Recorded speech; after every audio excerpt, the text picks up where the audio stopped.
This is the Internet Court of Truth and Lies. Its purpose is if you have something that you think is the truth in the media or you think it's a lie in the media, then you can bring your case to up to 8 jurors who will listen to your argument on why it's the truth or a lie.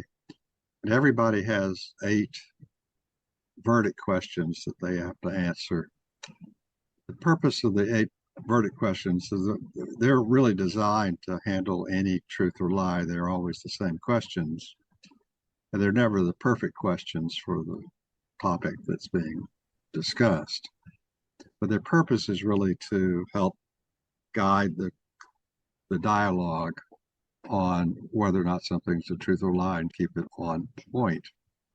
The questions have to do largely with what is linguistically a lie in any language. Today, we have a trial which I wrote last week because I was talking to some people who were potential sponsors who also were in the advertising world. I wrote a paper on Truth Court for advertisers. The case I was making was saving social media with the new advertising tool. So advertisers traditionally just broadcast something out. They count the number of eyeballs. As a consequence, the number of people that they actually have an effect on is very small. Most people shut off advertising that comes at them. The advertisers tend to argue to their customers, the people with the products or services that are paying for the advertisements. They say, we will give you this many dollars per 100,000 eyeballs we give you. You will become a recognized brand. Your brand name will be recognized. That's actually a pretty inefficient form of advertising. One of the sort of interesting things to do is to look at whether or not people regard the advertisement as the truth or a lie. If you engage people on that and you are actually telling the truth, then truth court could really come in handy for you. It could also come in handy if you want to run a truth court on one of your competitors and prove that something that they're saying is a lie, or at least have some people agree with your position that what they're saying about their product is a lie. There's a role for truth court and advertisers. I'm arguing that people or organizations will want to test their advertising messages by being sponsors of truthcourt.net. That's basically my case. I argued for it in this relatively short YouTube. I think it's a true argument, but we don't have the advertisers to show for it, so we have to find them. We will find them, having discussions with people. So the truth, I think it's the truth, but it's a question of whether anyone who advertises wants to do this bad enough to do trials. I did find that with all these new AI companies starting up, that there is a ad that was on X in the last 24 hours that was making a pitch to advertisers who wanted to test their advertising by using Grok. They would say, use Grok to test your advertising by basically telling Grok what the advertising is and then asking Grok what its opinion of the advertising is. This is Grok advertising against us, which is interesting. I also found another one of these derivative uses of AI called Answer This. And again, these guys are using somebody else's AI, but they put a cover on it and they train it. They train somebody else's AI, maybe Anthropic's or whatever AI. This group is backed by something called Y Combinator, which is a Silicon Valley venture capital group. It's scientific AI for all verified research workflows. And so I said, okay, that's interesting. I asked the question to answer this. You can run it for free. You'll see what happens. It says unlock with Pro. So they're going to give you a little bit of information on how they run, but you have to pay them money before they let you see some details that they decided you would want to see. And so I asked them the question this morning, which I said, can answer this.io be employed by advertisers? And it said, based on the research results, yes, this can be employed by advertisers, though it operates primarily as an AI research platform for scientists and researchers rather than an advertising platform itself. So in other words, it can be used by advertisers, but it isn't an advertising platform itself, but it could be used for that too. And it gives two references. And it turns out that the references it gives, which it says it does peer-reviewed references, are one of the references is here. It's newsletter, sponsorship details, sponsor gap. And then it gave a reference, which is answer this, the AI reading 250 million papers so researchers don't have to, July the 31st, 2026, a few days ago. It turns out the reference they gave is a reference to an article that they wrote, and it's on Answer This. It says, this is an AI research assistant that turns literature reviews from months of work into minutes. It searches a database of more than 250 million. The scientific research articles that they say is evidence that the Answer This is good for advertisers is an article on their own website, which doesn't sound peer-reviewed to me. And so I tried another one just to see what would happen. And I said, is it true that Trump never lies but just jokes? Now you'll see that they do have the ability to say, I won't answer that question, even though there's literature on this. I appreciate the question, but I should clarify what I can help with here. Papers in scope for this conversation are all about Answer This IO, an AI research platform for scientists and researchers. They don't contain information about Donald Trump, his communication style or claims, or whether he lies or jokes. This question falls outside the scope of the academic and business materials currently available to me, and says, please don't ask me this question. And there's no sources for this question, which is not true. Okay. That's Answer This. Now give it a question that will make up the, does AI use neural networks for LLM? We'll see what it says. Here it should give real papers. I don't know what it's going to say. It says yes, and now they give real papers with real references. This is one of these derivative things.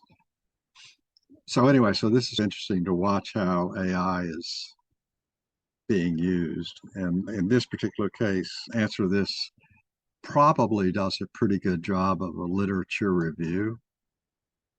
And they're actually marketing it to PhDs who, it's unclear whether or not we're going to be seeing, and we probably are already seeing reviews that are written by things like Answer This, and then the PhD is taking credit for what he wrote. It's really horrifying. They're eliminating individual psychic genius. They're just, the more I use AI, the more I see how flawed the whole thing is. And yet what's going on? It's crazy. Yeah, my argument is that humans can use AI as tools to help them think about whatever they want to use it for. But yes, it's just a very flawed human being is what it is. And yeah. And, okay, yeah, no, that's a good way of putting it. Yes. And that's what it is. And this idea that somehow it's got to really do the right thing. This case with Answer This.io is a venture backed by Y Combinator, started about a year ago. They've been in dark mode until about a week ago. Clearly, it's not exactly what they say it is. We had a very interesting case. I know 3, 4 cases ago when we were talking about the fabulous people who make up stories and lies. Yeah. 4 jurors came up with AI responses, and not one of them produced the Munchausen syndrome, which is absolutely essential to this whole discussion. It's terribly flawed, and yet people take it as so authoritatively. Yeah, I have one trial that I'm going to do, which I've got to dig it back up again, but it's it's where I sat down with Grok and led him to the truth because I knew what the right answer was. And so and of course, the first answer he gave me was terrible. But my objective was to convince him that I was right. It took me 3 or 4 interactions with him, and finally he said, "Yes, you're right. I was wrong." I thought that should be a trial. Do that with people, but I mean, it was an area that I'm an expert. It's one of these things where I knew what to say back to him, and to get him thinking the right way, and right. realizing that he was spouting. No, that's right. That's what I found. I use Gemini quite a lot because it's quite good for references and stuff. But I find if you go into it, if you hang on to a conversation long enough and go into it, you end up telling it what to tell you. Yeah, I think as a tool, it's fine as long as you're responsible for it. And if you're not responsible for it, then the world is going to go crazy. This is just insane. Yes. So my first answer is truth, yes. As the whole truth, that was interesting. Most people said yes. I said yes. It's nothing but the truth. I think I said yes again on that too, because this is all sort of self-contained. What's the deceit? And I said it's no deceit. Was it truth intended? Yes. What's motivation? I wanted to see if we can attract advertisers as sponsors. What's the social acceptability of the truthful lie? I found it truth is acceptable, and I said no label needed. So we'll go through the jurors and get the 20, 30-second summary for each of the jurors. So juror 1. Can you hear me okay now? I had to switch to my phone. Yeah.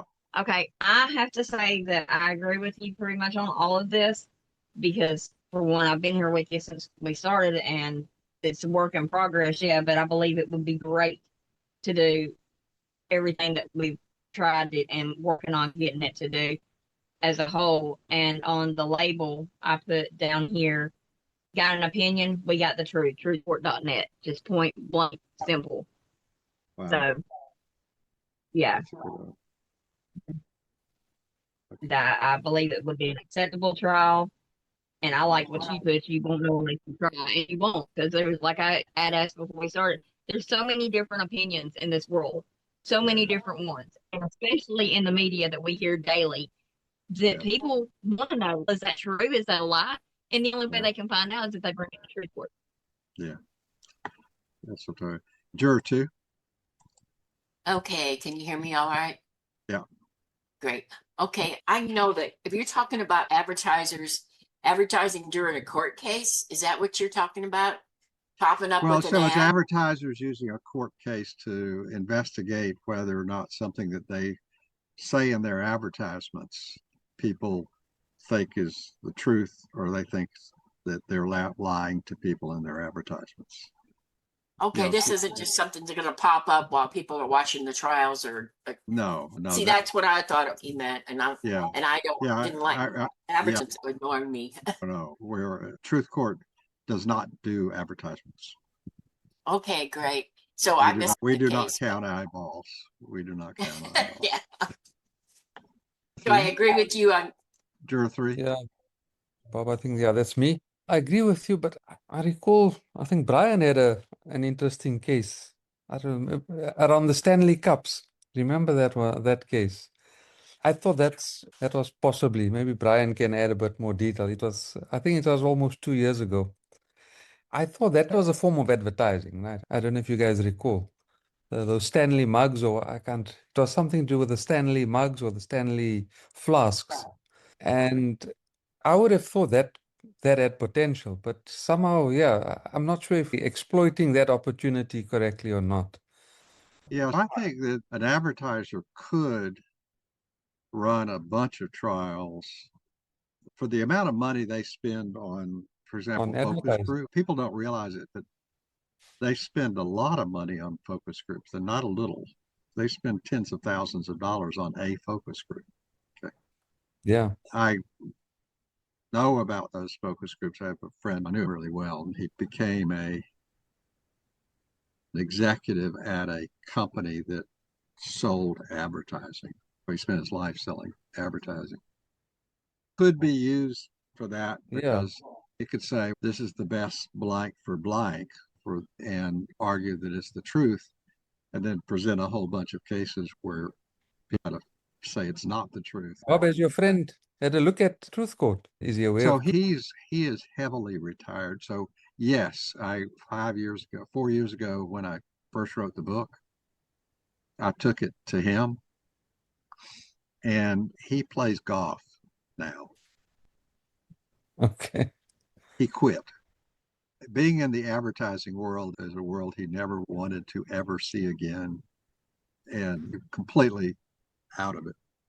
It's the opposite of the truth often, right? Advertising. He had long since stopped being a psychologist. Yeah. So he was an experimental psychologist. But actually, this is a good idea. I can send him this paper, see what I wonder if I could wake him up again. Maybe he stopped liking golf. You never know. Yeah. Never know. Juror 4? Yeah, hey, that's me.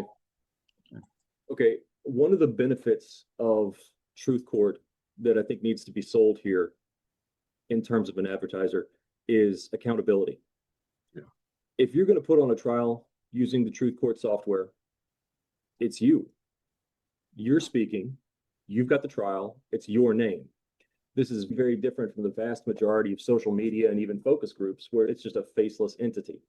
I'm going to refer back to Mike Tyson, who's famous for saying social media made y'all way too comfortable with disrespecting people and not getting punched in the face for it. Anonymity allows for a ton of deception. There's a book that just came out by a guy named Warren Kinsella called The Hidden Hand. And it goes into the tremendous amount of misinformation and disinformation pushed by TikTok and other entities coming out of Gaza. Because anonymity online allows, it's been a huge problem for us. Two other things real quick, Bob. Number one, when you introduce the product in these videos, you tend to say the Internet Court of Truth and Lies. You need to pick one because the URLs are different. Yeah. And so it's confusing. Number two, when you advertise this, we need to make sure that everyone knows the questions are immediately modifiable. The questions are schlock. They're nothing. And so anyone who might be seeking to use this product needs to know, hey, we can change the questions on a dime. Yeah. So don't build them up. Rather just, oh, they're just the default questions to get you started. Anyway, thank you so much. Appreciate it. Okay. Juror 5, are we there? Hi, Robert, that's me. I think you're right that Truth Court could be a really useful tool for advertisers to test how convincing their campaigns are. I think that Truth Court jurors will probably be more diligent in trying to look into the questions more carefully than perhaps a focus group or just a survey or whatever advertisers usually use. I'm not quite sure how they do it. Yeah, typically what advertisers do with the focus groups, of course, they'll never tell you this, but what they do is they have a desired outcome. They know that by asking the right questions, they can get the outcome they want. The advertising company is trying to sell the company that's going to pay for the advertisements from the focus group, that this is something the focus group wants. And of course, they're structuring the questions to get what they want out of them. It's really amazing, but they do it. And I think Truth Court might be useful for them. Truth Court might be useful for them to at least see how they could retweak their claims in such a way that they sound a bit more true. Yeah, I think it could something like that. Yeah, it could also test whether or not they're being fed a bill of goods by the advertising agency they hired. Yeah, possibly that too. But I noticed that the statement though says advertisers will use Truth Court and become sponsors. So if that's the statement, we hope, I but was we writing don't this know. for these guys. We hope so, But we don't know that because we don't have well, yeah, we don't see the future. Yeah, so they have to decide for themselves what they're going to want to do. But that's Yeah. So Juror 6. Sorry, yeah, that's me. Yes, I think it's possible. Truth Court could be used for advertisers, but there are a number of things have to be done. Advertisers, market research generally is terribly data driven. They want to correlate the statistics about the people and the populations and where they live and their income and all that kind of thing. And so it's very hard to say, here's something that gives you no hard statistics, but it gives you something much more addressable, which is what people are really thinking in their heads when it comes to studying this kind of stuff. I knew a psychologist from Oxford in the 80s, and he was paid fortunes to do market research, and it was all just completely silly stuff. Really, they had one thing where he had a camera on a television facing the people watching the television, and they just ran this thing for months and tried to see how people react to when advertisement came on the television. Of course, they went off and made tea or opened a book or started canoodling. It gave them no real information, but they accumulated tons and tons of data. And that's really the joy of the market research, was the data. So with Truth Court, we have to persuade people that it's not data that they want, but something much more intangible, but ultimately more important in the end, which is a foundation for people's attitudes and reactions to what they're being sold. To add on to that is something I wrote in that last paper I sent to you some while back, that Truth Court is useful for developing questions and honing and refining the questions that advertisers want to ask, and that we could use them as an iterative process, a truth chord and then another truth chord about what cropped up into that truth chord and so on, and gradually narrowing down and refining what it is that you really want to seek from people and their reactions to it. So yeah, I think it's all a good idea, but selling it, I've tried actually to a couple of people vaguely that I knew, and they just say there's no statistics, they're not interested. But so we have to get around that problem. Yeah. Yes, because it's worth the objective to actually get it to happen. So Juror 7. Yes, that would be me.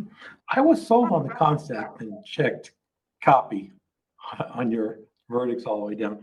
But after further contemplation, I think that this could be more easily sold to sales organizations. They have their generic advertising, and they wouldn't exist if they didn't have some tried and true way of drawing in prospects in front of their salespeople. Yeah, that's what I meant by advertisers. I meant the sales organizations that hire the advertising companies. The thought is that a truth court could be a tremendous venue for training salespeople. Yeah.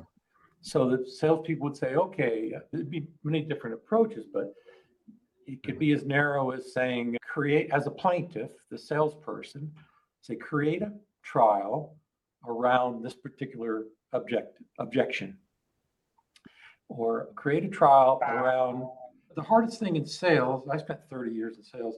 The whole process is to discover the real no, because everybody will tell you 10 no's that are lies before you get to the real no. And I think that has potential there. You could approach a Fidelity or a Schwab. Yeah, good training platform for their advisors, their salespeople. Then another thing that came to mind was it made me curious as to your opinion on whether you think AI could be trained to be creative enough and broad enough to mimic common people's strategies to be evasive in front of salespeople, to invent all these various layers of no before trying to keep the salesperson from getting to the truth.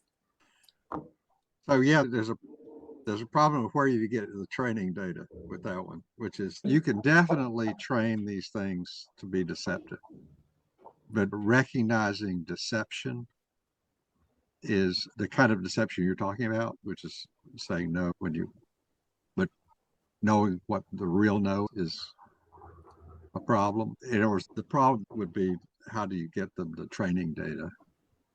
And you could put volunteers in front of a salesperson and say, your purpose here today is that we're going to you're going to help us train these salespeople in handling objections. And everything. Remember how much training you have to provide.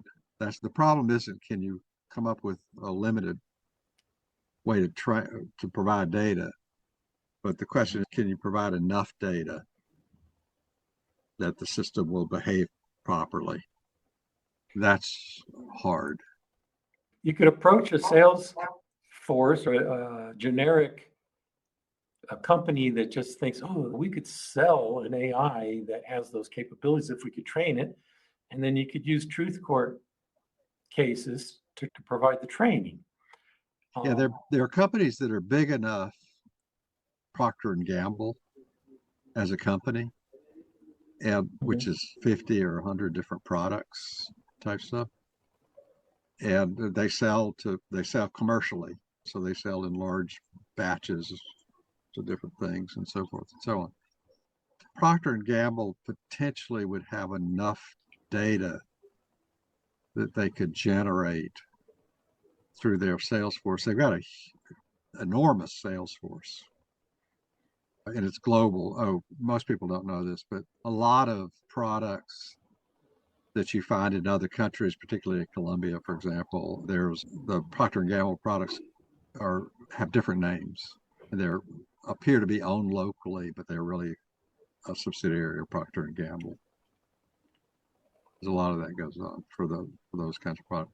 So there are places where you could probably get entities that would be big enough where they could, and then once you got something like that trained, you could probably really begin to use it. Yeah, I mean, I had an experience here in Colombia I had a Uber type driver that became a personal chauffeur for some regular trips I needed to take every week. Yeah. And so he got hired by a huge nationwide, kind of like the Home Depot of Colombia, to be a traveling salesman to go out to the small towns and sell services and stuff. And I decided to train him up, just teach him some pat responses and phrases like, obviously you have reason for saying that. Would you mind telling me what it is? So the question is, blah, blah, blah, the typical trained responses that traditionally been used to develop sales skills. He was so excited because he became the top salesman. He just was hitting it out of the park. And I said, how did you do that? How did you pull it off? He says, culturally, there's 0.5% of Colombians have the cultural gall to ask such questions. Wow. But anyway, that's enough. Okay, so that sounds fine. So we'll see y'all next week. Thanks, Bob. Bye, y'all. Bye, everybody. Bye, everyone. Bye. Have a good weekend. You too.